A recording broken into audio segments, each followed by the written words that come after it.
Hi friends, ఇవాళ మీకు chicken easy recipe చూపిస్తాను. చికెన్కి అల్లం వెల్లుల్లి పేస్ట్, ఉప్పు, కారం, పసుపు అన్నీ కలిపి మ్యారినేట్ చేసి పక్కకు పెట్టుకోవాలి. తర్వాత ఒక ఉల్లిపాయ, 4 పచ్చిమిర్చి, కొత్తిమీర, పుదీనా ఇవన్నీ మనం కట్ చేసి పక్కకు పెట్టుకోవాలి.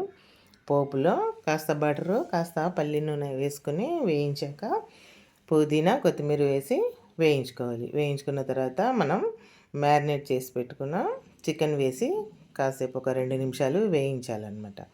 ఇలా వేగిన తర్వాత గరం మసాలా పొడి ఇంట్లోదే వేసుకోవాలి. బయటి మసాలాలు వేయకూడదు. 4 లవంగాలు, 4 యాలకులు, 4 పట్టా ముక్కలు, సాజీరా ఇవన్నీ కచ్చాపచ్చాగా దంచి వేయాలి. ఉడుకుతుంటే మంచి స్మెల్ వస్తుందన్నమాట. మెత్తగా వేయకూడదు. కాస్త వేగిన తర్వాత ఒక హాఫ్ గ్లాస్ వాటర్ పోసుకోవాలి. పోసుకొని సిమ్ పైన ఉడికించాలి.